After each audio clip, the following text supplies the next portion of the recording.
Hi, I'm Tom Scarpello of Revology Cars, and this is car number 97, a 1966 Mustang GT convertible in silver blue metallic with blue and white Napa leather interior. Today, I'm going to take you on a walk around of this car, and then we're going to go for a drive. Let's get started. Okay, 66 Mustang GT convertible. Now this car is very authentic looking. At the front, on the GT model with the fog lamps, we use halogen lamps. We used to offer an LED for the fog lamp cars, but the LED that we were buying is no longer in production. That was a casualty of GE spinning off its headlamp business. But you still get, excellent lighting, significantly better than the original sealed beams that came on these cars back in the 60s. On the side, most of the cars that we build, the 65, 66 models, we'll put a 5.0 badge on it to indicate the displacement of the engine. This one, the client preferred the 289 badge so that it looks more original. Styled steel wheels were an option on the 65 and 66 Mustang. A lot of the GTs had them.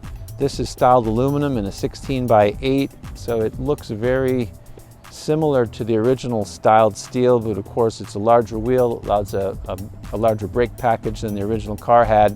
And as we make our way to the back of the car, the 66 GTs also had the unique gas cap, and they had the exhaust tips that exited through the rear valance.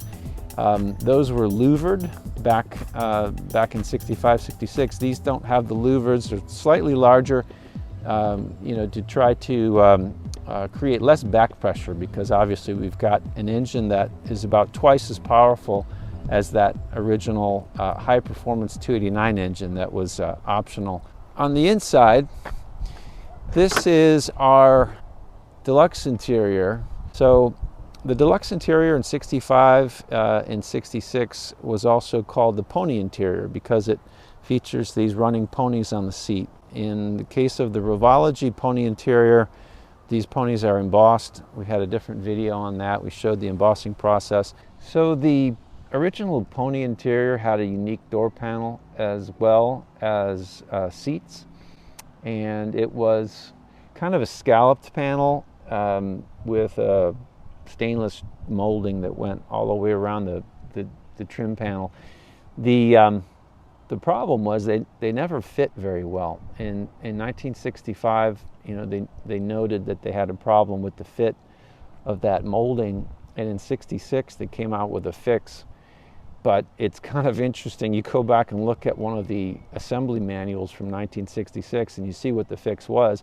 They actually drilled a hole into the back of the door, and they ran a sheet metal screw into it to hold that trim piece down. So it's hard to imagine nowadays that was actually considered a legitimate fix for a production vehicle, but that's how it was back then. So we've gone away from that design completely. We designed our own panel. The armrest, this is a 3D printed piece that we wrap in leather. So the whole thing, it fits really well. It matches the contour of the door. And, obviously we don't have issues with like rattle and squeak, and you go over a bump. I mean, you can't have things, making noise. It's a big part of designing things for the car so that it's not just beautiful to look at, but also functional. You go like 6 months and it's hot, hot, hot, hot, and all of a sudden, boom, you get a cold snap like this.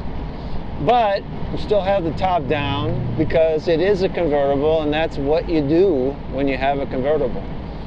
So I got the heat on, top down, and it's not so bad with the sun shining. The convertible is really, it's designed to be a top-down car with an automatic. It's the right setup. You're just kind of cruising, enjoying the whole experience of top-down motoring. Ride quality is firm but not harsh. Comfort is important. Quietness is important, which is one of the reasons that we use the Ford 88 rear end. The Ford 88 is a current production ring and pinion. It's quiet. It can handle high output, quality is consistent. It's taken an awful lot of work to come up with our configuration of our rear suspension to use the 8.8, but it's really, really been worth it.